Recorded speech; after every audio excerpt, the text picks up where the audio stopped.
Ravi Prakash Siliconandhra hospital Kuchipudi super speciality వైద్య సేవలు పూర్తిగా ఉచితం.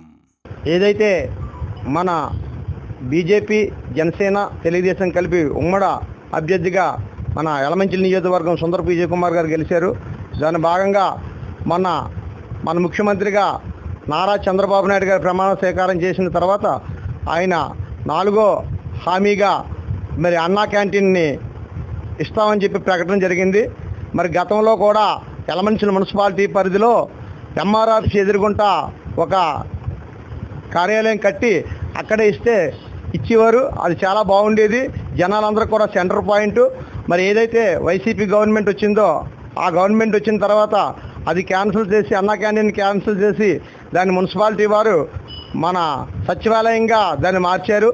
ఆ సచివాలయం వల్ల అక్కడ ఇబ్బంది ఉంది కాబట్టి మళ్ళా అక్కడే ఈ అన్నా క్యాంటీన్ ఇస్తే జనాలందరికీ కూడా యలమంచిలి సెంటర్ పాయింట్ కాబట్టి చాలా బాగుంటుంది. మరి మున్సిపాలిటీ వారికి కూడా మేము చెప్పడం జరిగింది.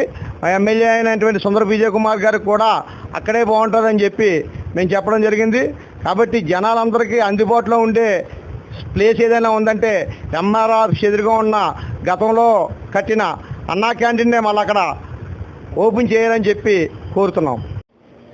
మన రాష్ట్ర ముఖ్యమంత్రి శ్రీ నారా చంద్రబాబు నాయుడు గారు తీసుకున్న నిర్ణయం చాలా అద్భుతం. అన్నా క్యాంటీన్లు మళ్ళీ తీసుకొస్తున్నందుకు చాలా కృతజ్ఞతలు తెలుపుకుంటున్నాం. యలమంచిలి మున్సిపాలిటీలో గత ప్రభుత్వంలో సచివాలయం పెట్టి అన్నా క్యాంటీన్ తీశారు. మళ్ళీ అదే ప్లేస్లో మేము అన్నా క్యాంటీన్ తిరిగి ఏర్పాటు చేస్తామని యలమంచిలి ప్రజలకి 5 రూపాయలకే భోజనం పెడతామని కోరుకుంటున్నాం చేయడం జరిగింది. అంతేకాదు మరి అనేక సంక్షేమ ఈరోజు మన కొత్త గవర్నమెంట్ రావటం, నారా చంద్రబాబు నాయుడు గారు ముఖ్యమంత్రి రావటం, మరి అలాగే పవన్ కళ్యాణ్ గారు కూడా మరి ఆయన మద్దతు తెలిపి గెలిపించడం మంచి ఉత్సాహంగా ప్రజలంతా ఆనందోత్సవాలతో ఉన్నారు.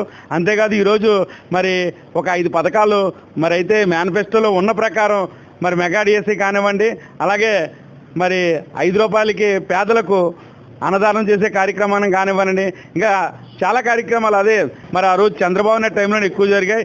మరి ఈ జగన్మోహన్ రెడ్డి ప్రభుత్వం వచ్చిన తర్వాత మరి పేదలకు ఎంతోమందికి ఈ యలమంచిలి వచ్చేవారికి మరి 5 రూపాయలకే భోజనం దొరికేది. అలాగే ఈ అన్న క్యాంటీన్లో ప్రతి ఒక్కరు పేదవారు భోజనం చేసేవారు.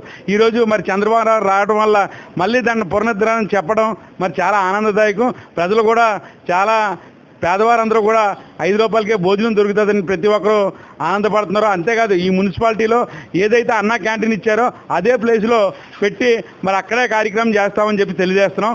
యలమంచిలి తెలుగుదేశం పార్టీ నుంచి కూడా మరి అక్కడే అందరూని కలుపుకొని జనసేన, బీజేపీ, తెలుగుదేశం కార్యకర్తల ఆధ్వర్యంలో మరి రేపు మరి అన్నా క్యాంటీన్ ఏదైతే పాత దగ్గర ఉందో మరి అక్కడే ప్రారంభిస్తామని చెప్పి తెలియజేస్తా ఉన్నాం.